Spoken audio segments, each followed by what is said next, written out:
कराची में जालिम डकैतों ने एक और घर का चिराग गुल कर दिया।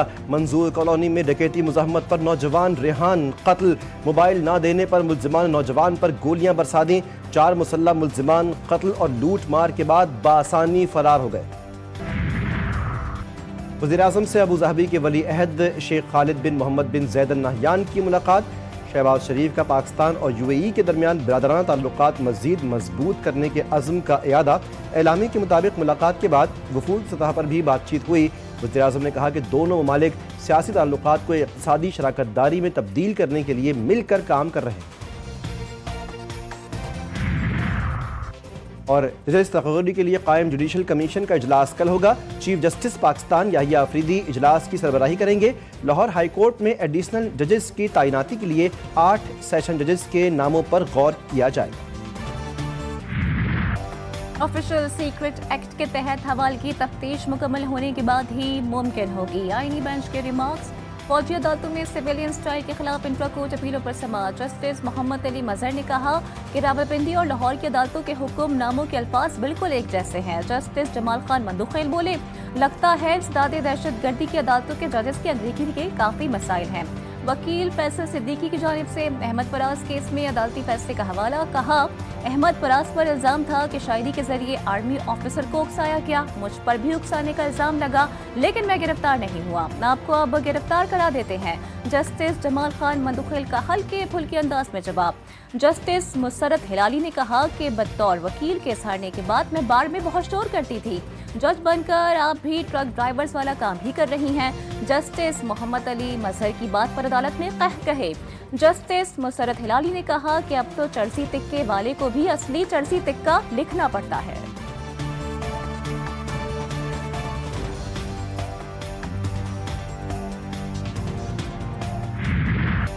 मुस्तफ़ा आमिर कत्ल केस में गवाह ने दोनों मुल्जिमान को शनाख्त कर लिया। अदालत में बयान रिकॉर्ड करवाते हुए गवाह गुलाम मुस्तफ़ा ने बताया कि 6 जनवरी को रात 9 बजे लड़का आया था। 1-1.5 घंटे बाद गाली गलोच की आवाज़ आती रही। पुलिस ने हमसे पूछगछ की, जो वाक़या हुआ सच सच बता दिया था। हमने खून के निशान दिखाए और बताया कि यहाँ से हमने खून साफ किया था। मजीद बताया, लड़के ने ट्राउज़र पहना हुआ था, जैकेट में था, शक्ल नहीं देखी। अदालत ने मुल्जिमान की जानिब इशारा करते हुए रिमार्क्स दिए, देखो मुल्जिमान यहाँ मौजूद हैं। गवाह ने अरमगान और शिराज को शनाख्त कर लिया।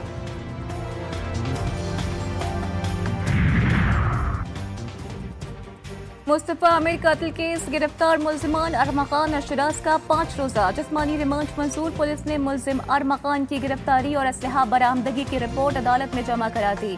रिपोर्ट में इंकशाफ किया गया है कि मुस्तफ़ा की बाजियाबी के लिए अरमगान के घर पर छापा मारा था। पुलिस छापे के दौरान मुल्जिम अरमगान ने जदीद असलहे से फायरिंग की। मुस्तफ़ा आमिर कत्ल केस के मामले पर बड़ी बैठक। इजलास में chief secretary Sindh, Karachi police chief समेत आला अफसरान की शिरकत। कराची पुलिस ने केस की अब तक के पेशरफ से आगाह किया। वज़ीर आला ने पुलिस की कारकर्दगी पर सवालिया निशान उठा दिए। मुराद अली शाह ने हिदायत की, केस को कमजोर ना किया जाए, अदालतों में केस भरपूर तरीके से लड़ा जाए। केस में सुस्ती और नाकिस कारकर्दगी पर पुलिस अफसरान के खिलाफ एक्शन का फैसला। 9 मई के मुकदमात में जमानत मनसूखी की अपील। एडिशनल प्रोसिक्यूटर ने जीआईटी रिपोर्ट जमा कराने के लिए मोहलत मांग ली। सुप्रीम कोर्ट का 9 मई के तमाम केसेस मार्च के दूसरे हफ्ते में मुकर्रर करने का हुक्म। चीफ जस्टिस याहिया अफरीदी की सरबराही में 2 रुकनी बेंच ने समाअत की। बानी पीटीआई की 9 मई के मुकदमात में जमानत कबल अज गिरफ्तारी खारिज करने की समाअत बगैर कार्रवाई के ही मुलतवी।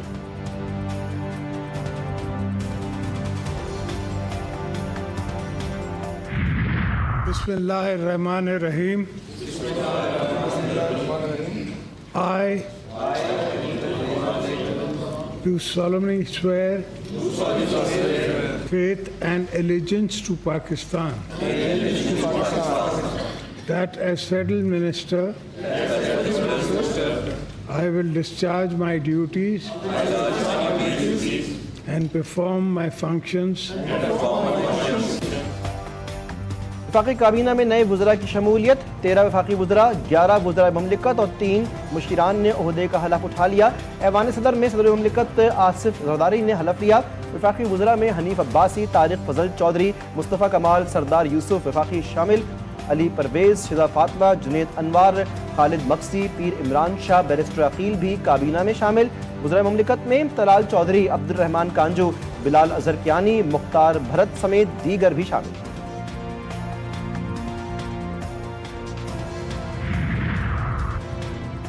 वज़ीर आला मरियम नवाज ने पंजाब में 5 साला ट्रांसपोर्ट प्रोग्राम की मंजूरी दे दी। जदीद तरीन ऑटोमेटेड रैपिड ट्रांसपोर्ट सिस्टम मुतारिफ कराने का फैसला।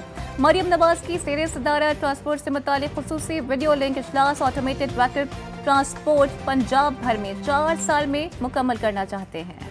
2017 के बाद रिटायर होने वाले मुलाजमीन को वो पैसे ना मिले तो फिर इससे बड़ा माशी कत्ल क्या हो सकता है।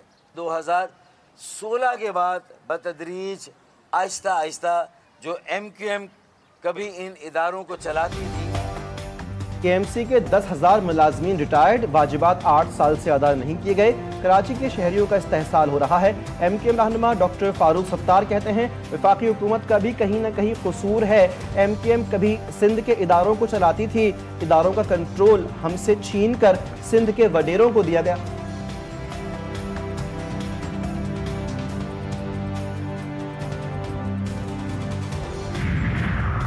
फारूक सत्तार के इल्जामात हकीकत से ज्यादा सियासी शोबदाबाजी करार। हुकूमत सिंध किसी भी वाइट पेपर से खौफजदा नहीं।